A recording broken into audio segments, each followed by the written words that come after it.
Hello, and welcome to the Still To Be Determined podcast, the podcast that follows up on topics from the YouTube channel Undecided with Matt Farrell. Ironically, I am Sean Farrell. I'm Matthew Farrell's brother. I'm a writer, and I am going to be the question giver. Matthew is also here. Matthew. Hello, everybody. Today we're going to be talking about the latest episode, Another Tesla Advantage, Top 5 Tesla Apps. This episode dropped on March 24th. This one generated a lot of interesting discussion in the comments.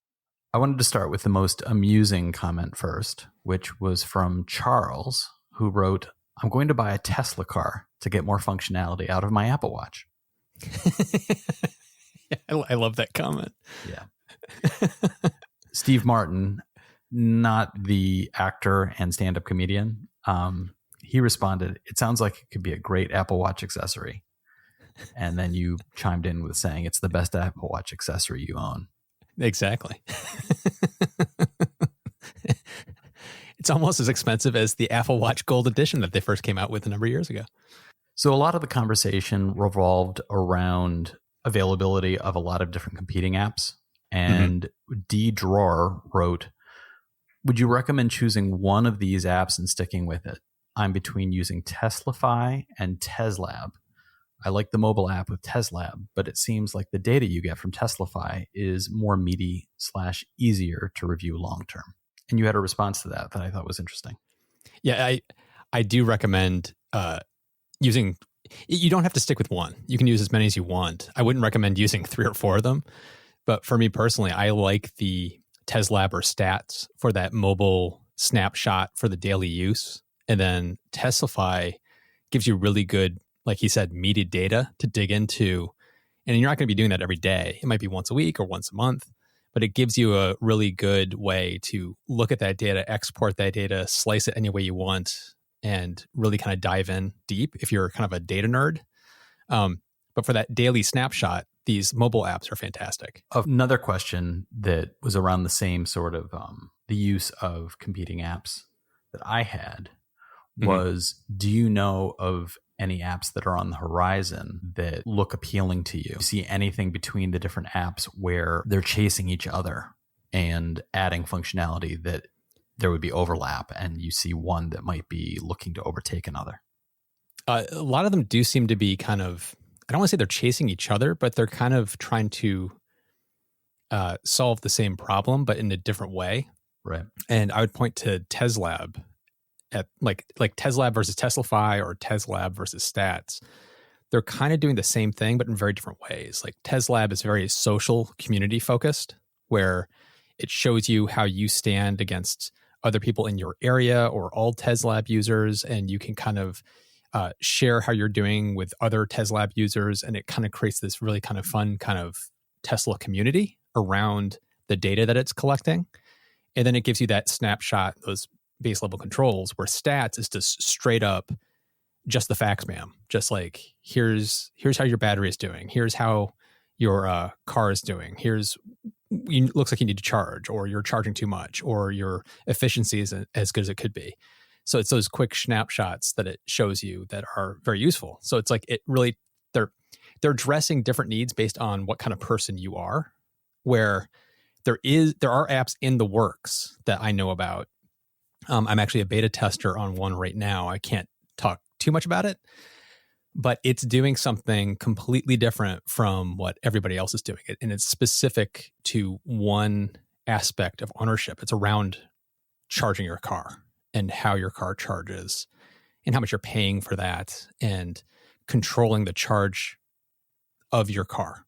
And it's a very interesting approach that this developer is coming up with. And I think he's going to be cracking a nut that nobody else is doing. So it's like, it's really, to me, this is why I get so excited about this stuff. It's really clever to see. It's really fun to see how these clever developers are coming up with novel solutions to problems that we're all having with our cars.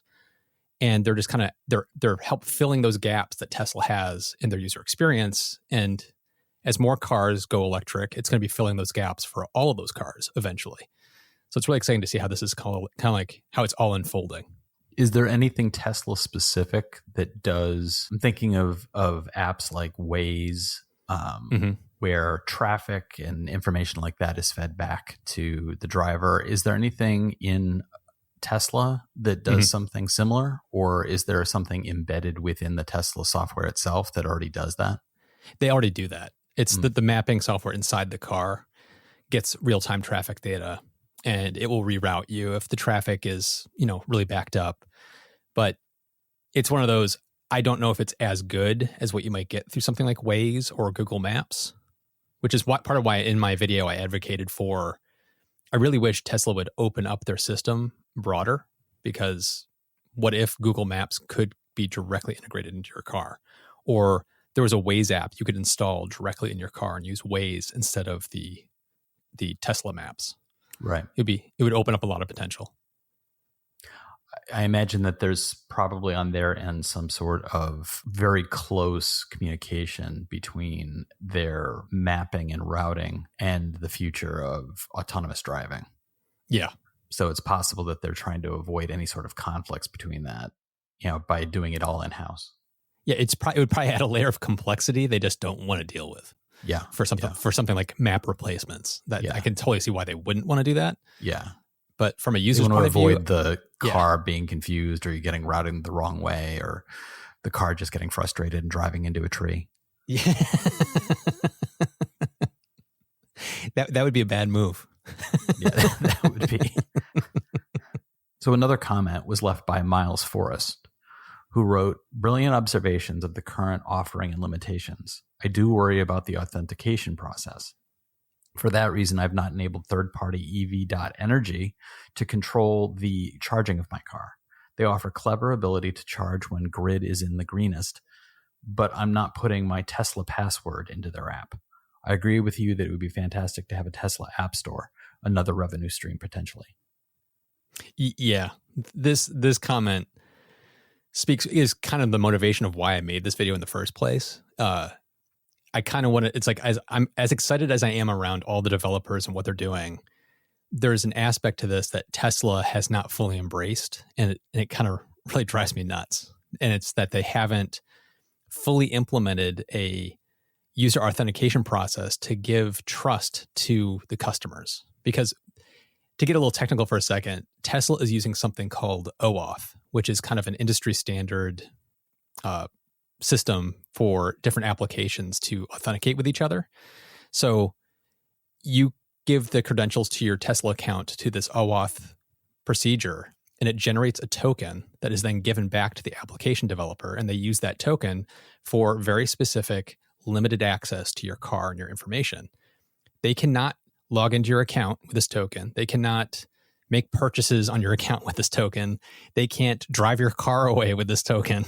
It's very limited what they're able to do with it. So basically on the back end, Tesla has the baseline of what they need for this to work properly, for this API. The problem is that they stopped right there. So what developers have to do is they have to build the front end, what you actually see as a user. So the screen that you actually input your Tesla username and password on is created by the developer.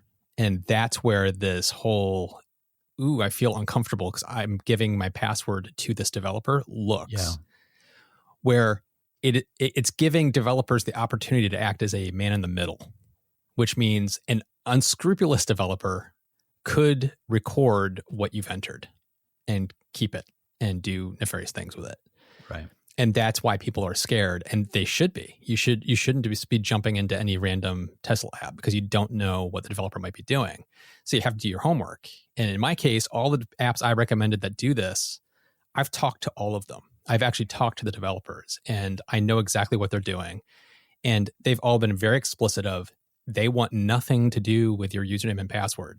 Like they're literally just passing it along to Tesla, and it's never recorded in any way, shape, or form. Tesla could solve this issue just by creating a login with Google, login with Twitter system where it's very clearly the app redirects you to Tesla, you log in on Tesla, and then it redirects you back to the app. Somehow that sounds even more frustrating to me that the developer is saying, I'm not even recording that information or storing it anywhere. Right.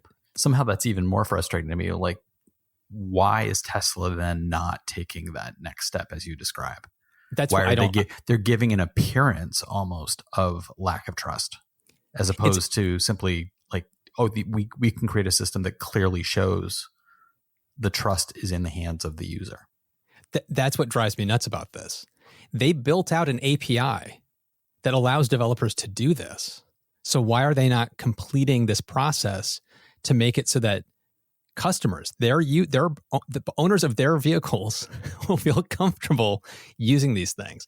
I don't understand why they're not doing it, because it's leaving a security hole open, and not because of the API, but because there might be an unscrupulous developer that takes advantage of the situation. Right. And you have to be very careful who you kind of get into bed with when it comes to these apps. And so the ones I recommended are doing the right thing. In fact, I talked to Ramin, who's the developer of the Stats app, about this. And his response to me was he wants absolutely nothing to do with your information whatsoever. And in fact, no data actually ends up on his servers of any kind with your car. Because when you log in with Stats, the information about your battery, your charge, all that kind of stuff is stored directly on your device.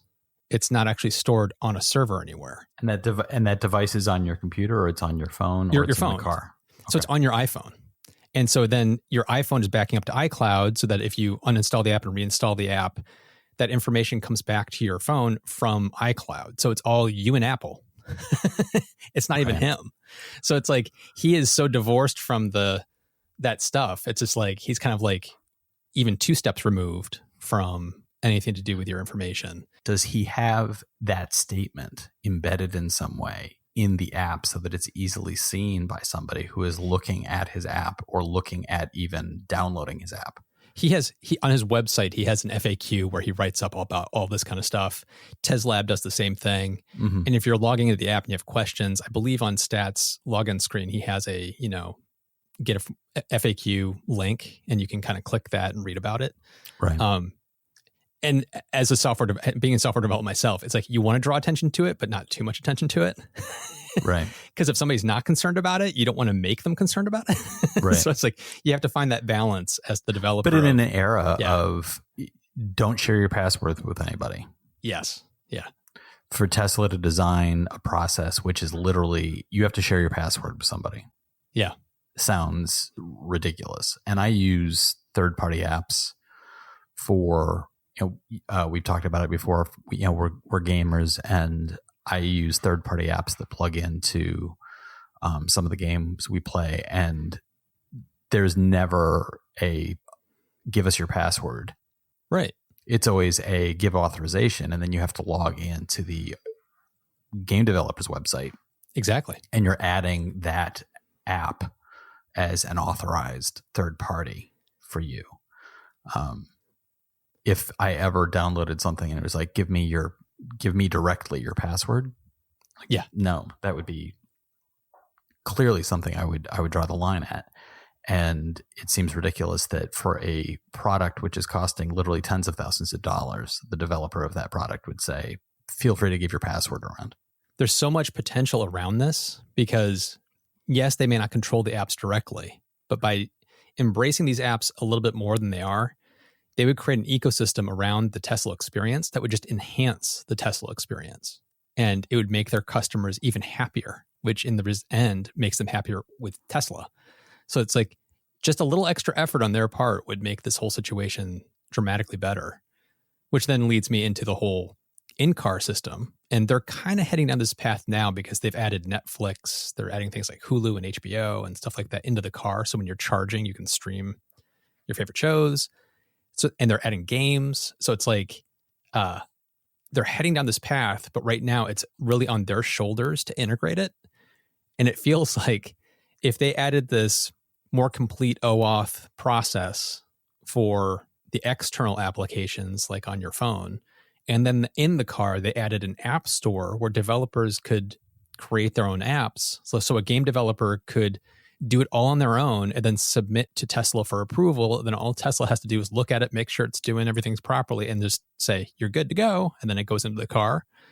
It's like, basically it's the iTunes App Store or the Google Play Store in the car. It's like that could be a potential huge like revenue stream for them because they could sell apps. The game developers could sell games and then they could take a small cut of those fees. It's like once again, better customer experience and potentially more revenue for them with very little effort. So I really hope they go down that path. And Elon's talked about that in the past and said they don't have enough cars to make that worthwhile. But that was a couple of years ago. Right. They're selling a lot more cars now. Having millions of cars on the road eventually, it's like they're going to have a game console is considered successful when they sell 1 million game consoles. It's like Tesla has, that number of cars on the road. So it's like at this point, I think they're at a stage where they could flip on an app store and have a very successful little ecosystem going. Right. I also like hearing you say off, which sounds like a character from Game of Thrones. Sir Olaf. Sir Olaf. Downloader of Tesla. Yes. And the last comment from the discussion on the video that I wanted to bring up was from Big Car, who wrote, "I'm really enjoying the podcast, by the way. Search for still to be determined. You and your brother doing a great job of adding additional background to these videos." So thank you, Big Car. Yeah, I imagine he wanted to go on and say, by the way, your brother is one heck of a guy. So thank you, Big Car, for that too. I'm sure he would have said that. He ran out of time. Yes. He had to run.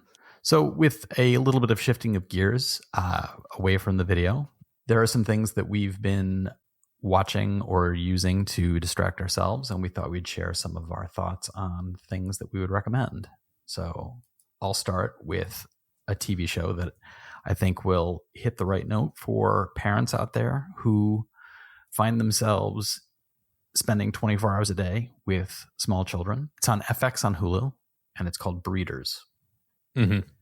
And it's with Martin Freeman and Daisy Haggard as a married couple with 2 small kids, and their family circle includes a set of his parents, her parents who are divorced. Her father is played by Michael McKean, who's terrific as a sort of vagabond drifter. The show's tone is darkly comic, and Martin Freeman is getting a lot of attention for the fact that his character is so unlikable. It's one of those shows where you like everybody in it despite themselves.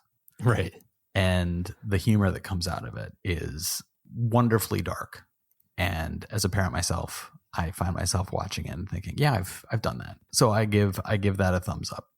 Matt, do you have something you'd like to throw out there? Yeah. I'm a little late to this party because it started. I believe it premiered in January.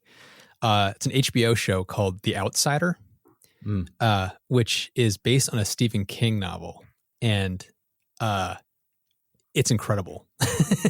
The show is incredible. It stars Jason Bateman and Bill Mendelsohn. Ben Mendelsohn. And Jason actually directed, I believe, the first 2 episodes. And the director who directs the pilot of a series is the one that kind of sets the tone for the visual style. And I got to say, I had no idea he was as good of a director as he is. The style and the feeling of the show, it's got very unique camera angles and very unique style that really creates a level of tension I have not seen in a show in a very long time. And the show, I'm not going to give anything away, but the show centers around the murder of a little boy. And Ben Mendelsohn plays a cop that is trying to solve this murder. Mm-hmm. And it's how it basically tears all these families apart and the town apart. And it goes places you don't expect it to go. And the level of tension from the visual style, the music is really unnerving. Mm-hmm. And the characters are incredible. And it's like there's no characters in the show that are genuinely like bad characters. Everybody kind of has flaws, and it's just everybody's kind of fumbling through this as best they can. And it's one of the most riveting TV series I've seen in a long time. And if you have HBO, I would recommend checking out The Outsider. To add to your comment about Bateman as a director, he won an Emmy last year. Oh, that's right. He did. Yeah, for Ozark. Yeah. Which both The Outsider and Ozark are shows I have not seen, but The Outsider is on the short list of things that we want to watch while we're hunkered down right now. Knowing the kind of shows that you like to watch, Sean, I would rank The Outsider above Ozark. I think you would love The Outsider. Yeah. It's really good. I have another recommendation, which is both the opposite end of the spectrum. It's total riot to listen to. And it's also something that's very near to Matt, your and my background with we had a previous podcast. Yeah. Which was called Beautiful Failures, in which we examined films that were, despite failures of the film, were in some ways beautiful. Who knows if this podcast makes us each $1 million, maybe we'll start that podcast. But there is a podcast called How Did This Get Made, which my girlfriend introduced me to. And it is a lot of fun to listen to. It is hosted by Paul Scheer, June Diane Raphael, and Jason Matsoukas. And the three of them will watch a film and then just ask the question again and again, how did this get made? Which is, they will examine, they recently did one, which was Double Dragon. Oh God, that movie's awful. They did a movie which I had forgotten even existed, which was Matt Damon's The Great Wall. Oh, yeah. It's a podcast which all the episodes, I don't know if all the episodes are done before a live audience, but all the episodes I've listened to have been before a live audience. So that what they've done is they've toured and they will do the show in front of a live audience, and then they will take audience questions, and they have regular routines that they build into each episode. One of my favorite ones is when Paul Scheer will read 5-star reviews of the movie that they're talking about from Amazon.com. Mm-hmm. So they will spend 45 minutes tearing the movie apart, and then he will read these 5-star reviews from people who say, give glowing recommendations to the movies they've just spent 45 minutes tearing apart. So I highly recommend it because it's one of those things that you can, because it's a podcast, you can just put it on the background. You can be doing other things. I usually, when Sarah and I are hanging out together and she throws on the podcast and I'm gaming and she's playing something on her phone or she's reading something, it's a great way to have something in the background that you can both enjoy. So right. If you're a movie fan, especially if you enjoy good takedowns of bad movies, it's a great podcast. And in the same vein, if you're looking for a book to read in that vein, I recommend Roger Ebert's I Hated This Movie, which is when you read good movie reviews. For me, the best movie reviews are great reviews of bad movies. And Ebert was the master of that, of really taking a look under the hood of something and asking, who is this for? And doing it in a very funny way. So his is the literary equivalent of How Did This Get Made? I really miss Roger Ebert. The next thing I would recommend, and this is going to be like a sharp left turn. You hear what I'm about to say? In these trying times where we're all, the anxiety level is like at 11 and we're all having trouble relaxing and letting go and maybe even getting a good night's sleep. And this is going to sound like an advertisement, but it's not, I swear. I highly recommend, there's a company called Purple that makes mattresses and pillows. And my wife, Sue, she just a couple weeks ago surprised me and bought me a purple pillow. And it's the Purple Harmony pillow. It is the best pillow I've ever had in my life.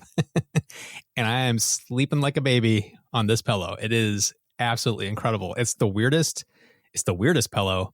It's a foam. I typically hate foam pillows, but this foam in the core is just like hard enough, but not too hard. It's not like sleeping on a rock like you typically get with memory foam pillows, but it's wrapped in this crazy, like, they call it the purple grid hex, and it's like a hexagon pattern. I just went to their website and it looks like a purple beehive. Yeah, it's like a purple beehive.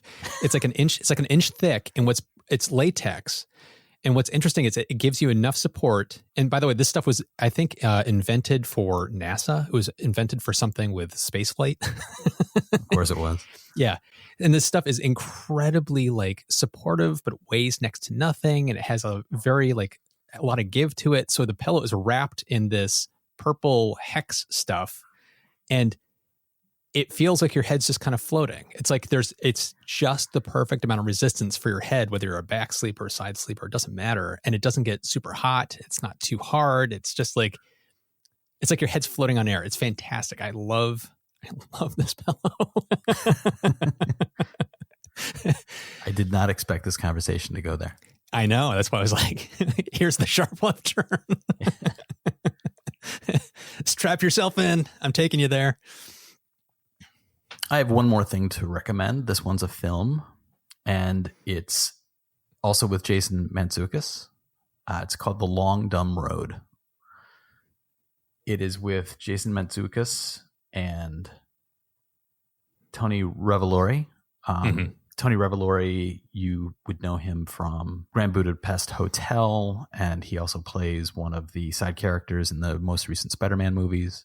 This movie is a typical road trip movie where it's a pretty standard setup. You know, two strangers have to go on a long road trip together, and everything from Abbott and Costello to Planes, Trains, and Automobiles have used the same, you know, the movie Dutch. You know, there's any number of films which are about, you know, two people who don't necessarily get along, learning to get along as they go on this road trip. The measure of a movie like this for me is not how original is the setup or how original are the events that take place, but the emotional resonance that can come out of it. Do you hit moments where you genuinely like the characters and hope for the best for the relationship? I think that's the measure of a successful road trip film. And this movie does it very, very well. And it's written by Hannah Fidel and Carson Mell, and it was directed by Hannah Fidel, and I really liked her directing style. She doesn't do a whole lot of flashy stuff. She really lets the characters talk and really lets the moments speak for themselves without stepping in as a heavy-handed, like, you think of a movie like Planes, Trains, and Automobiles, which is a movie I love, but you can really sense the director in that film as being a presence and saying, like, focus on this. This is what you should be paying attention to. She doesn't really do that, but the movie does have still kind of like Planes, Trains, and Automobiles. It does have those moments where it ratchets up the absurdity of moments while still being a very grounded film. It has moments of, like, you don't see a sudden hard left coming, and when it gets there, you buy it because the movie has gained your trust by the time it happens. So I think that she did a really great job with that. And both the actors, Revolori and Mantzoukas, do a great job. And the relationship between the two of them really does come across as genuine. And they're both playing versions of characters they've played before, which is fine. But what they're able to do within that and the connections they're able to create within that seem very genuine and funny and touching at the same time. So I recommend it. Do you want to close this out with one more? Here it comes. I was going to say, I don't know if this isn't a recommendation. I would call it a non-recommendation. So for the people that are fans of my channel and they're there because of smart home technologies, I've been experimenting with something recently. I got some smart home vents that you put on your, HVAC vents around your house, and the louvers automatically open and close depending if a room's reached temperature or not. And it's meant to help equalize your whole house. They're keen smart vents, and I would say they're not so keen. I knew you were going to go there. I am in a living hell trying to get these things to work well, and I want to love them so much, but they're a hot dumpster fire right now. So if anybody out there is considering getting keen smart home vents, I would say don't. At least not yet. Oh my God. You love the concept, but not the actual product. Yeah, these suckers are... I don't know what's going on. They're chewing through batteries. On the website, it says the batteries in these will last for up to 2 years. The batteries they came with were just standard Duracell batteries. They were dead in 2 weeks. Each vent has 4 batteries, and I bought 6 of these vents.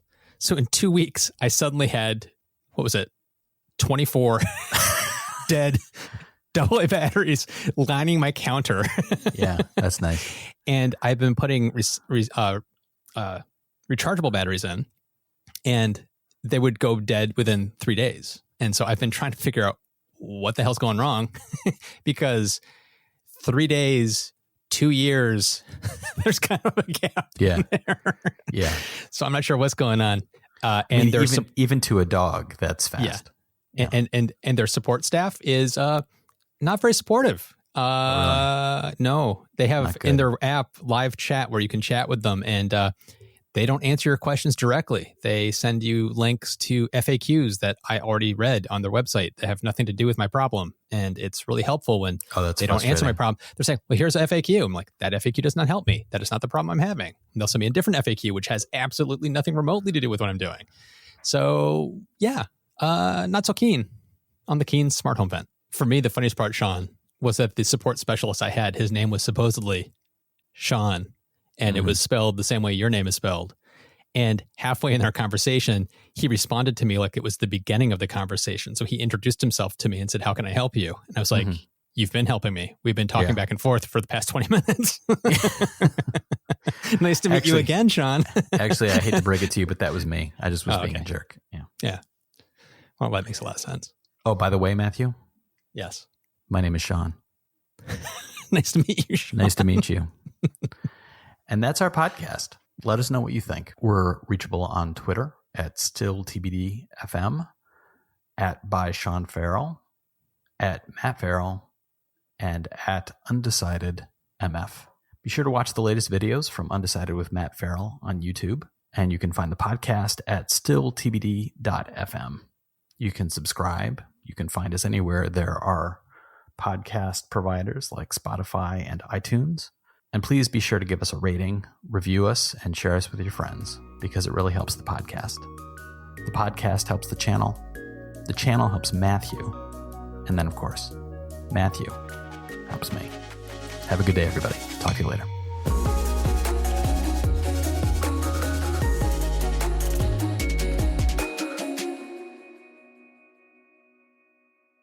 Today we're going to be talking about the latest episode, which dropped on, long pause as I get to the date, the 17th. Today we're going to be talking about the latest episode, Another Tesla Advantage, Top 5 Tesla Apps. This episode dropped on March 17th. Oh, wait, sorry, 24th. Let's do that again. I thought that sounded wrong. Yeah, I looked at the calendar wrong. This episode dropped on March 48th.